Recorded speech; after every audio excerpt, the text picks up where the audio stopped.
자, 이제 기업 탐방하러 가보겠습니다. MBN골드 조선일 매니저와 함께 할게요. 어서 오세요. 안녕하십니까? 주말 잘 보내셨습니까? 네, 주말에 유동룡 미술관에 다녀왔습니다. 오, 미술관이요. 네, 유동룡 그러면 잘 모르시는데 네. 이따미 준하면 아시죠? 예. 네. 아, 또 잘 리프레시를 하고 오셨네요. 자, 오늘 새롭게 또 거래일이 시작되는 월요일입니다. 네. 어떤 기업 처음으로 탐방 가보면 좋을까요? 여러분들이 CDMO 쪽에 좀 관심을 가져야 될 기업 바로 네. 이제 바이넥스부터 한번 분석해 보도록 하겠습니다. 저희가 얼마 전에 ST팝 그렇죠. 말씀해 주시고 나서 네. 제가 쭉 흐름 봤는데 굉장히 좋더라고요. 네, 그렇죠. 굉장히 이제 멋지게 우상향하고 있는데 예. 바이넥스 같은 기업도 여러분들 좀 관심을 좀 가져야 될 것 그래요. 같습니다. 동종목 같은 경우는 이제 송도 공장에 있는데 송도 공장이 유럽의 그 인증 기관인 EMA, 미국 같은 경우는 상업용 CGMP에 대한 인증을 두 가지를 다 받았습니다. 그러면은 앞으로 유럽에 대한 CDMO 그리고 미국에 대한 CDMO 계약을 체결할 수가 있겠죠. 글로벌 고객사 대상으로 해서 상업용 생산 단계까지 이제 왔다라고 보시면 되고요.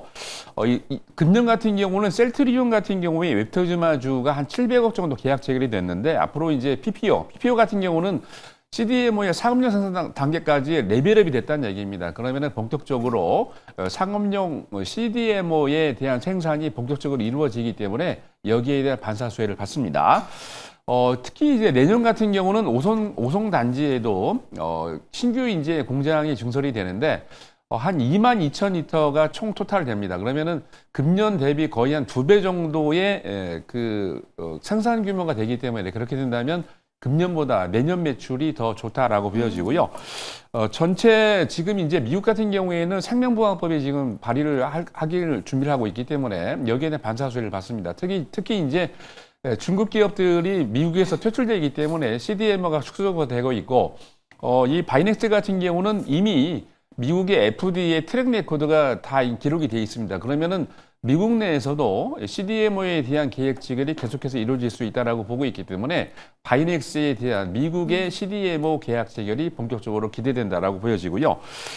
이게 그 작년하고 올해 이제 매출과 영업이익의 규모를 보니까 작년 같은 경우는 일회성 비용으로 돈이 많이 지출이 됐고 공장 같은 경우에는 매출이 많이 늘어나지 않았기 때문에 영업이익만 따져봤을 때 340억이 넘는 적자를 기록을 했습니다. 근데 금년에는 작년 대비 매출 규모가 34.6% 증가하면서 1,750억 정도 매출 규모가 늘어나고 있고 금년에 이제 턴어라운드 되기 시작하면서 본격적으로 내년부터는 매출과 영업이익이 더 좋아집니다. 방금 말씀드린 대로 상업용 생산 매출이 잡히고 이게 PPO가 연결되면서 계약이 체결이 되어 있고요. 고정비 레버리지를 통해서 매출과 영업이익이 늘어나기 때문에 지금 보시면은 화면의 왼쪽에 제 화면에 보시면은 전체 1년 동안의 성장이 한 8.8% 매년 성장을 하고 있기 때문에 반사이익을 내년에도 더 받습니다. 그래서 본격적으로 미국과 유럽에서 계약이 체결된다면 매출과 영업이익이 기대되는 기업 중에 하나가 또 바이넥스입니다. 관심을 한번 가져보시기 바랍니다. 네. 매년 연말이 되면 생물보안법에 대한 기대감이 스물스물 올라오는 것 같은데, 자, ST팝에 이어서 바이넥스까지 내년에 대한 기대감을 가져보셔도 좋겠습니다. 자, 이제 두 번째 기업 넘어가 볼 텐데요. 어딜까요? 통신 관련주 중에 꼭 여러분들이 관심을 가져야 될 기업입니다. 바로 RFHIC입니다. 여기 5G 통신 장비 안에서는 기업들을 보니까 차트가 다 비슷비슷해서 비슷해요, 그죠? 어떤 기업을 봐야 될지 고민이 저는 이제 되더라고요. 원픽을 RFHIC를 말씀드리는데 사실 솔리드도 괜찮아요. 그러니까 두 개의 종목을 좀 비교하시면서 보면 좋을 것 같습니다.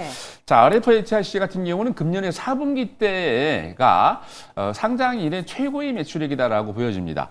특히 이제 연결 매출액을 보니까 금년 매출액이 전년보다 44%, 영업이익 같은 경우는 무려 312% 급증한 103억을 돌파를 할 것 같습니다. 그래서 굉장히 실적이 좋은데 특히 이제 계절적으로 3분기, 4분기 넘어오면서 RFHIC 같은 경우 통신도 하고 있습니다만 방산도 하고 있기 때문에 양쪽 섹터에서 굉장히 매출이 좋아지고 있습니다. 지금 화면에 보면은 분기별 예상 순이익이 기대가 되고 있는데 계속해서 분기별로 증가를 계속 하고 있죠. 마진이 상당히 좋네요. 네, 마진이 상당히 좋습니다. 내년 같은 경우에는 기본적으로 뭐 매번 이제 주파수 할당 말씀을 드리고 있는데 미국 같은 경우는 최소 6월 23일 날 전에 주파수 할당이 이제 진행이 되기 때문에 비딩하면서 여기에 대한 진행이 되는데 죄송합니다. 그렇게 되면은 경매 이후에 삼성전자가 또 매출이 많이 늘어나는데 RFHIC 같은 경우는 삼성전자에 납품을 하기 때문에 이쪽 관련된 매출이 찍히기 시작을 합니다. 자, 거기다가 본사의 방산 부분 같은 경우는 금년도 좋지만 내년에는 더 좋아지고 있고요. 거기다가 자회사 RF 머티리얼즈 같은 경우는 루멘텀량 매출이 일어나기 시작을 하고 있는데 금년도 매출이 좋습니다만 금년보다 내년이 매출 비중이 한 2배 이상 성장할 것으로 기대가 됩니다. 사실 여러분 RFHIC의 차트를 보면은 제가 이제 9월달, 10월달부터 RFHIC를 계속 추천을 드렸는데 약간 떨어졌다가 우상을 하고 있는데 기조가 계속해서 우상을 하고 있기 때문에 굉장히 좋고요. 사실 주가도 지금 금년에도 보면 탄력적으로 움직이고 있지만 아직까지는 PBR 밴드가 저평가되어 있다라고 보고 있기 때문에 충분히 금년보다 내년이 매출과 영업이 기대가 되고 있기 때문에 관심을 가져보시고요. 특히 이제 말씀드린 대로 금년 4분기 이후부터 매출과 영업이 큰 점프를 합니다. 거기다가 통신, 방산 이쪽 분야가 섹터가 금년보다 내년이 더 좋아지기 때문에 네. RFHIC, 통신, 방산 두 가지 걸 겸비한 그리고 5G에서는 유독 강하게 움직이고 있기 때문에 관심을 가져보시기 바랍니다. 네, RFHIC 실적에 대한 얘기 많이 나오고 있죠. 네. 그리고 요즘에 우주항공 핫한데 네. 우주항공 하면 또 위성이고 위성 맞습니다. 하면 또 통신 장비이기 때문에 RFHIC 한번 저희도 체크해 보겠습니다. 자, 리뷰 들어가 볼 텐데요. 네. 오늘은 삼성물산입니다. 네, 맞습니다. 삼성물산은 11월 28일 날 홍나희 여사가 가지고 있는 지분 네. 1.06%의 지분을 내년 1월 2일까지 계약책을 완료를 할 건데 삼성 이재용 회장에게 넘깁니다. 근데 중요한 것은 가장 중요한 부분은 삼성 이건희 회장이 2020년 10월 25일 날 타계했습니다. 그 이후에 6개월 내에 상속세 관련된 부분을 신고를 12조 원을 했는데 6개월 동안 내에 12조의 6분의 1이 되는 2조 원을 완납을 하고 나머지 10조 원 같은 경우는 5년 동안 분납을 하고 있습니다. 매년 이제 4월 말일이 납비일인데 드디어 내년 4월 30일 날 이게 다 끝납니다. 그렇게 되면은 삼성 같은 경우는 이제 3세 경영으로 넘어갔고 그리고 이재용 회장 같은 경우에도 지금 홍나희 여사가 1.06% 지분을 넘긴 거는 제가 봤을 때는 응원 차원이라고 생각이 돼요. 그래서 여러분들도 삼성물산 주가를 연봉으로 보시면 아시겠지만 깜짝 놀랍니다. 네. 매일 신고가입니다. 상장 이래. 그래서 27만 원 정도를 지금 1차 목표가를 말씀을 드렸는데 충분히 넘을 수 있다라고 보여지고요. 홍나희 여사가 이재용 회장이 했듯이 여러분들도 한번 응원의 메시지로 삼성물산을 모아 가신다면 금년보다 내년에 주가가 더 탄력적으로 움직이지 않을까라고 생각이 들고요. 네. 1차 목표 가격 27만 원 도달하면은 2차 목표 가격 또 상향 조정하도록 하겠습니다.